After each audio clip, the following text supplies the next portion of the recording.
Sebelum membahas apa yang kami dapat dari hasil observasi pada tanggal 11 November 2024 kemarin yang akan dibahas oleh rekan saya nanti, saya di sini akan menjelaskan sedikit bagaimana profil Lazismu Karanganyar. Sebelumnya, Lazismu atau Lembaga Amil Zakat Infak dan Sodaqoh Muhammadiyah merupakan lembaga zakat nasional yang berdiri sejak tahun 2002. Didirikan oleh Pondok Pesantren Muhammadiyah, selanjutnya dikukuhkan oleh Menteri Agama Republik Indonesia sebagai lembaga amil zakat nasional melalui SK nomor 457 garis miring 21 November 2002. Dengan telah berlakunya Undang-Undang Zakat nomor 23 tahun 2011, Peraturan Pemerintah nomor 14 tahun 2014, dan Keputusan Menteri Agama Republik Indonesia nomor 333 tahun 2015, Lazismu sebagai lembaga amil zakat nasional telah dikukuhkan kembali melalui SK Menteri Agama Republik Indonesia nomor 730 tahun 2016. Sedangkan, Lazismu Karanganyar merupakan salah satu lembaga pengolahan zakat yang berada di wilayah Kabupaten Karanganyar. Tepatnya di Jalan Lawu nomor 209, Tegal Gede, Kecamatan Karanganyar, Kabupaten Karanganyar, Jawa Tengah. Lazismu Karanganyar didirikan pada tahun 2012. Latar belakang berdirinya Lazismu terdiri atas dua faktor. Faktor pertama, fakta bahwa Indonesia masih berselimut dengan kemiskinan yang meluas, kebodohan dan indeks pembangunan manusia yang sangat rendah, semuanya berakibat dan sekaligus disebabkan oleh tatanan keadilan sosial yang lemah. Yang kedua, karena zakat diyakini mampu bersumbangsi dalam mendorong keadilan sosial, pembangunan manusia, dan mampu mengentaskan kemiskinan. Lazismu merupakan lembaga zakat tingkat nasional yang berkhidmat dalam pemberdayaan masyarakat melalui pendayagunaan secara produktif dana zakat, infak, wakaf, dan dana kedermawanan lainnya, baik perseorangan, lembaga, perusahaan, dan instansi lainnya dengan manajemen modern. Lembaga ini bertujuan untuk menjadi solusi atas masalah sosial seperti kemiskinan dan ketimpangan ekonomi, dengan pendekatan yang profesional, transparan, dan amanah. Visinya adalah menjadi lembaga amil zakat terpercaya dengan misi meningkatkan kualitas pengolahan ZIS yang profesional, pendayagunaan dan daya kreatif, serta layanan kepada donatur yang prima. Dengan struktur manajemen yang rapi dan strategi distribusi dana yang terencana, Lazismu memastikan bantuan tepat sasaran dan memberikan dampak positif bagi masyarakat yang membutuhkan. Baik, setelah melakukan wawancara di Lazismu Karanganyar kemarin, kami juga menemui beberapa penerima bantuan dari Lazismu. Yang pertama ada Ibu Retno Dwi Mulyati. Beliau berusia 51 tahun dan bekerja sebagai ibu kantin di salah satu SMK di Karanganyar. Beliau pertama kali mendapatkan bantuan dari Lazismu itu pada tahun 2021 berupa sejumlah uang dan gerobak UMKM untuk berdagang. Awal mula Ibu Retno mendapatkan bantuan dari Lazismu ini pada saat Ibu Retno dan teman-teman pedagang lain itu sedang melakukan bazar UMKM dan Lazismu ini sebagai sponsorship dari acara tersebut. Yang kemudian Ibu Retno dan beberapa teman tersebut itu tadi mengajukan permintaan bantuan kepada Lazismu dan akhirnya lolos dan diberikan sejumlah uang tadi. Selain sejumlah uang, juga diberikan gerobak UMKM. Karena basic dari Ibu Retno ini sebagai pedagang, maka Ibu Retno diberikan gerobak dari Lazismu untuk menjalankan dagangannya. Pada saat pemberian gerobak itu tidak hanya langsung diberikan begitu saja, namun pihak dari Lazismu juga mensurvei atau mendatangi rumah Ibu Retno untuk melihat-lihat dan mewawancarai Ibu Retno bagaimana keseharian dan kondisi Ibu Retno. Kemudian ditanya apakah sanggup jika diberikan gerobak untuk menjalankan UMKM dan Ibu Retno mengatakan sanggup, jadi diberikannya gerobak UMKM tersebut. Beberapa bulan setelah dipakai, gerobak tersebut ternyata mengalami kerusakan, mungkin karena kualitasnya kurang bagus. Kemudian Ibu Retno ini mengajukan keluhan kepada Lazismu dan pihak Lazismu langsung observasi kembali ke rumah Ibu Retno dan melihat gerobak tersebut, dan selang 1 minggu gerobak tersebut diganti dengan gerobak yang mungkin kualitasnya lebih baik dari gerobak sebelumnya. Namun sayangnya pada awal tahun 2024 ini Ibu Retno mengalami sakit pada bagian tangannya dan tidak bisa melakukan dagang, yaitu membuat dagangan, karena ibu membuat tahu bakso jadi kurang maksimal dalam membuat tahu bakso karena tangannya sakit tadi. Jadi gerobak itu sudah lama tidak digunakan kembali dan Ibu Retno beralih profesi menjadi ibu kantin di salah satu SMK tadi. Menurut Ibu Retno, bantuan dari Lazismu ini sebenarnya masih kurang jika untuk pedagang atau untuk modal pedagang, karena biayanya dilihat masih sangat kecil, namun dari situ ibu tetap bersyukur karena telah diringankan bebannya. Jadi ibu juga berterima kasih sangat kepada Lazismu Karanganyar. Menurut Ibu Retno juga, responsif dari pihak Lazismu itu sangat cakap. Dilihat dari saat pengajuan keluhan gerobak tadi, hanya butuh waktu seminggu, Lazismu sudah mengganti gerobak dengan yang baru. Hasil wawancara pada penerimaan bantuan dari Lazismu Karanganyar yang kami wawancarai atau kami jadikan narasumber yaitu Wigati yang berusia 20 tahun.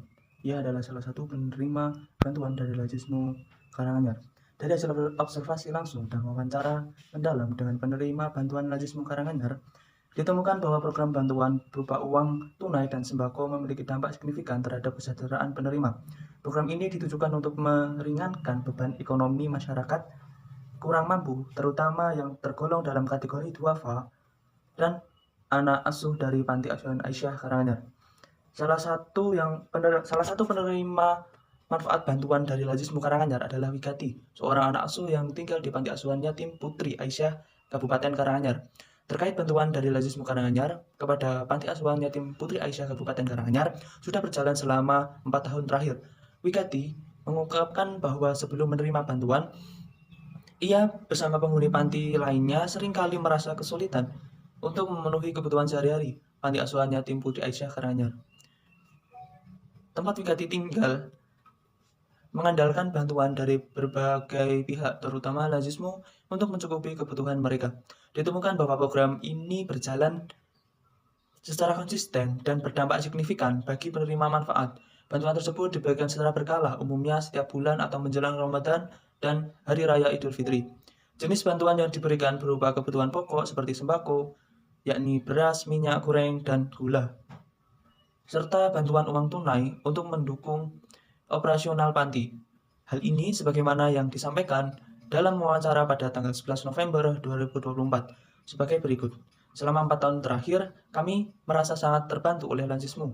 Mereka rutin memberikan bantuan berupa sembako yang sangat membantu kebutuhan makan kami sehari-hari. Selain itu, uang tunai yang diberikan juga sangat bermanfaat untuk membayar kebutuhan operasional panti seperti listrik, air, dan hal-hal lainnya.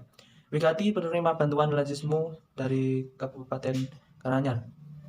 Menurut Wigati, pelayanan Lazismu sangat responsif, seperti menyesuaikan bantuan dengan kebutuhan panti, memiliki komitmen tinggi dalam melayani panti. Hal ini tidak hanya membantu secara materi, tetapi juga membangun rasa percaya dan kedekatan emosional antara Lazismu dan panti.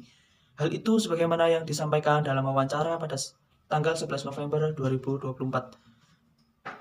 Yakni sebagai berikut. Pelayanan dari Lazismu sangat baik. Mereka tidak hanya datang memberikan bantuan, tetapi juga menanyakan apa yang kami butuhkan. Kalau kami membutuhkan sesuatu yang spesifik, mereka akan berusaha memenuhi itu. Mereka sangat perhatian dan tulus dalam membantu kami. Wigati penerima bantuan Lazismu dari Panti Asuhan Putri Aisyah, Kabupaten Karanganyar. Melalui program bantuan ini, Lazismu berhasil meringankan beban hidup para penerima, terutama dalam memenuhi kebutuhan dasar. Lazismu tidak hanya fokus pada penyaluran bantuan, tetapi juga memberikan pelayanan yang profesional dan humanis. Hal ini menjadi salah satu faktor yang membuat penerima bantuan merasa nyaman dan dihargai dengan pelayanannya yang ramah, responsif, dan terorganisir. Berdasarkan observasi yang telah kami lakukan pada tanggal 11 November 2024 kemarin, kami mewawancarai salah satu pengurus Lazismu Karanganyar yang bernama Ismail Fauzi dengan usia 28 tahun. Pertanyaan pertama yang kami tanyakan yaitu bagaimana sejarah terbentuknya Lazismu Karanganyar. Lalu beliau memaparkan, Lazismu Karanganyar berdiri pada tahun 2012. Latar belakang pendiriannya berangkat dari keprihatinan terhadap kondisi kemiskinan yang meluas di Indonesia. Sebagai lembaga amil zakat, Lazismu Karanganyar hadir untuk mendorong dan membantu negeri ini mengurangi kemiskinan, bahkan jika memungkinkan untuk mengontrol perekonomian negara. Dengan adanya Lazismu, beliau berharap dapat menciptakan dampak positif yang nyata, seperti membuka lapangan pekerjaan dan membantu masyarakat yang membutuhkan. Setelah sejarah dari Lazismu, ada juga visi, misi, dan prinsip dari Lazismu Karanganyar sebagai berikut. Untuk yang pertama, visinya yaitu mereka memiliki visi menjadi lembaga amil zakat yang terpercaya. Yang kedua, ada misinya yaitu meningkatkan kualitas pengelolaan zakat yang amanah, profesional, dan transparan, meningkatkan pendayagunaan ZIS yang kreatif, inovatif, dan produktif. Prinsip yang digunakan oleh Lazisme Karanganyar ini yang pertama ada syariat Islam. Tentunya Lazisme menjalankan program-programnya berdasarkan syariat Islam, ketentuan Islam, hukum Islam yang berlaku. Yang kedua, ada amanah dan integritas, yang artinya mereka terpercaya dan menggunakan kode etik masyarakat kesopan santunan dari pelayan. Yang ketiga, ada kemanfaatan, yaitu memberikan manfaat bagi sesama manusia. Yang keempat, ada keadilan, yaitu bersikap adil kepada seluruh orang yang akan diberi bantuan. Yang kelima, kepastian hukum, yang dimana muzaki dan mustahi itu dijamin kepastiannya dalam hukum ZISKA. Kemudian ada akuntabilitas, yaitu pengelolaan dana ZISKA-nya itu harus bisa dipertanggungjawabkan kepada masyarakat. Kemudian ada profesional, yaitu pihak dari Lazisme itu harus mengedepankan tindakan yang dilandasi oleh tingkat kompetensi dan komitmen yang tinggi. Lalu ada sinergi, yaitu pihak Lazisme memiliki sikap yang bisa membangun atau memastikan kerjasama antara pihak satu dengan pihak yang lainnya. Dan yang terakhir ada berkemajuan, yang artinya sesuatu secara baik dan benar itu mereka Lazisme Karanganyar berorientasi ke depan lebih maju. Kemudian untuk selanjutnya pertanyaan nomor 3, yakni apa tujuan dan sasaran pengelolaan zakat dari Lazisme Karanganyar? Untuk tujuan yang pertama, meningkatkan efektivitas dan efisiensi pelayanan dalam pengelolaan dan ZISKA dalam rangka mencapai maksud dan tujuan persyarikatan. Yang tujuan yang kedua, meningkatkan manfaat dan ZISKA untuk mewujudkan kesejahteraan masyarakat dan penanggulangan kemiskinan dalam rangka mencapai maksud dan tujuan persyarikatan. Tujuan yang ketiga, meningkatkan kemampuan ekonomi umat melalui pemberdayaan usaha-usaha produktif. Sasarannya, masyarakat yang masuk kriteria asnaf zakat yang tercantum dalam Quran Surat At-Taubah ayat 60. Selanjutnya ada penerapan strategi Lazisme Karanganyar dalam mengelola zakat. Pertama, prioritas penerima manfaat adalah kelompok fakir, miskin, dan fisabilillah. Kedua, pendistribuan ZIS dilakukan secara terprogram, terencana, terukur, sesuai dengan gerakan Muhammadiyah, yakni pendidikan, ekonomi, sosial, dan dakwah. Ketiga, melakukan sinergi dengan majelis, lembaga otonom, dan amal usaha Muhammadiyah dalam merealisasikan program. Kemudian ada program unggulan Lazisme yang mendukung pemberdayaan masyarakat. Ada 4 IKAL di Lazisme Karanganyar atau di pusat. Pertama, program pemberdayaan ekonomi atau UMKM. Yang pertama adalah program pemberdayaan ekonomi. Pemberdayaan ekonomi merupakan program yang diperuntukkan bagi saudara kita yang berada pada asnaf miskin, namun masih berjuang dalam kegiatan wirausaha mikro kecil dan menengah atau UMKM. Tasarruf Lazisme bisa berupa modal usaha, pendampingan, pemasaran, dan lain-lain. Yang semuanya itu bertujuan untuk meningkatkan nilai pendapatan dan meningkatkan daya usaha dari saudara-saudara kita yang sekarang sedang berjuang berwirausaha, namun dalam keadaan yang serba terbatas. Kita semua tahu bahwa dalam kegiatan usaha ini banyak sekali kendala yang harus dihadapi oleh saudara-saudara kita, mulai dari keterbatasan modal, kurangnya pendampingan dalam kualitas produksi, perizinan atau legalitas, dan tidak kalah penting juga dalam pemasaran produk. Kedua, program peduli guru. Pemberdayaan kedua adalah di bidang pendidikan, yakni program peduli guru. Kita yakin bahwa para guru adalah insan pilihan yang ikhlas mengabdikan dirinya pada dunia pendidikan. Kedudukan guru ini sangat penting dalam pelaku utama dalam bidang pendidikan. Tanpa adanya guru, maka bisa dipastikan dunia pendidikan tidak akan berkembang. Saat ini kategori pendidikan dasar adalah kesulitan untuk memenuhi guru yang dibutuhkan. Kita menyaksikan ketika guru-guru berkhidmat di sekolah-sekolah swasta yang jumlah muridnya sedikit, mungkin di TK atau PAUD. Sekolah dasar ada di pinggiran-pinggiran kota, di pedalaman atau perdesaan. Dalam hal pemenuhan gaji dan kesejahteraan dinilai belum layak. Hal ini terjadi karena sekolah-sekolah swasta yang kecil secara keuangan masih kesulitan, bahkan belum cukup untuk memenuhi operasional setiap bulannya. Keterbatasan dana zakat merupakan Lazisme. Keterbatasan dana zakat menjadikan Lazisme belum bisa sepenuhnya mampu menutup kekurangan ini. Kemudian ada program beasiswa Sang Surya. Program pemberdayaan yang ketiga adalah beasiswa Sang Surya. Program ini diperuntukkan bagi mereka anak-anak muda yang sebenarnya memiliki kesempatan besar untuk bisa melanjutkan kuliah, memiliki minat melanjutkan pendidikan, memiliki kecerdasan serta keinginan dan cita-cita kuat untuk bisa melanjutkan pendidikan ke tingkat yang lebih tinggi. Namun kendala namun terkendala oleh biaya. Bantuan beasiswa ini insya Allah memberikan solusi yang tentunya dalam proses tasaruf melalui seleksi yang akan menelusur sejauh mana minat dan bakatnya. Beasiswa ini disalurkan di perguruan-perguruan tinggi milik Muhammadiyah. Para penerima beasiswa nantinya diharapkan juga tampil sebagai kader-kader penerus persyarikatan. Mahasiswa yang menerima manfaat beasiswa Sang Surya Lajismu yang belajar dalam berbagai program studi, diantaranya adalah PGSD, keperawatan, manajemen, dan lain-lain. Selanjutnya ada program Save Our School atau SOS.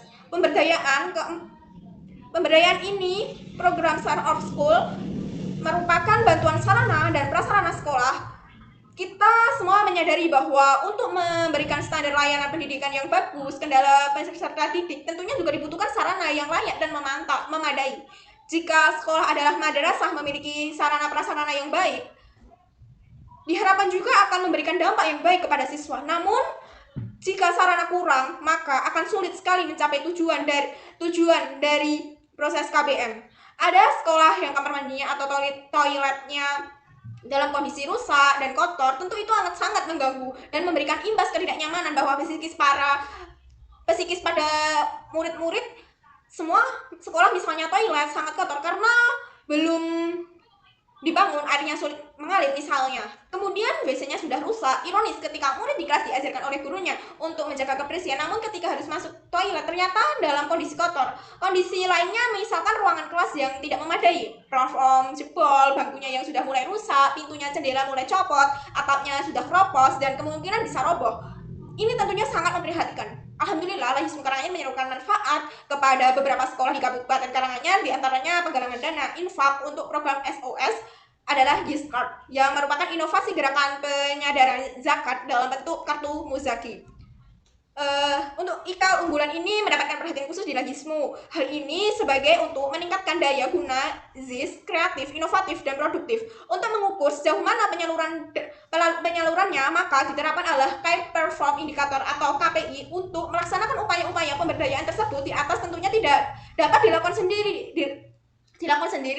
Namun dibutuhkan sinergi yang baik dengan majelis lembaga terkait yang berada pada Persyarikatan Muhammadiyah atau Aisyah, seperti Majelis Pemberdayaan Masyarakat MPM, Majelis Ekonomi, Bisnis dan Pariwisata MEBP, Lembaga Pendampingan UMKM, Majelis Dikdasmen, dan lain-lain. Diharapkan ke depan Lajismu bisa lebih bermanfaat untuk masyarakat. Upaya meningkatkan penghimpunan ZIS akan terus dilakukan.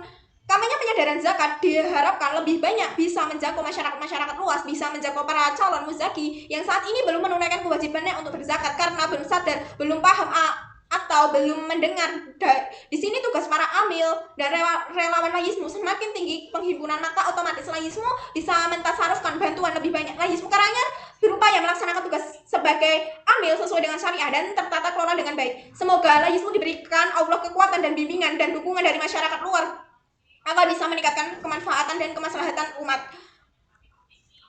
Dapat disimpulkan, Lajismu Karanganyar berfungsi sebagai perantara antara donatur dan penerima manfaat dengan fokus pada pengelolaan zakat, infak, dan sedekah. Lembaga ini berkomitmen untuk meningkatkan kesejahteraan masyarakat melalui program-program yang produktif dan berkelanjutan. Dengan manajemen modern, Lajismu tidak hanya mendistribusikan bantuan, tetapi juga berupaya menjadi solusi bagi masalah sosial yang ada di masyarakat.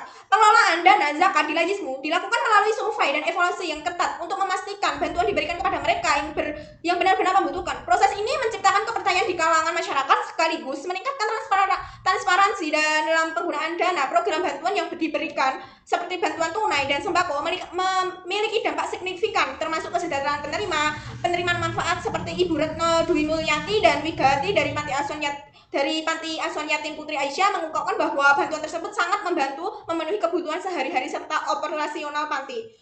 Untuk pelayanannya sangat responsif dan perhatian dari pihak Lajismu juga menjadi faktor penting untuk membangun kepercayaan dan hubungan baik dengan penerima bantuan. Meskipun Lajismu telah menunjukkan kinerja yang baik, tantangan tetap ada, terutama dalam meningkatkan efektivitas program dan menjangkau lebih banyak yang membutuhkan. Keterbatasan jumlah bantuan yang diterima oleh beberapa penerima menunjukkan perlunya meningkatkan dalam pengelolaan sumber daya. Secara keseluruhan, observasi ini menunjukkan bahwa Lajismu Karanganyar memiliki peran penting dalam pemberdayaan masyarakat melalui pengelolaan zakat yang profesional dan transparan, meskipun masih terdapat tantangan yang perlu diatasi untuk meningkatkan dampak lebih lanjut. Untuk itu, sekian, terima kasih.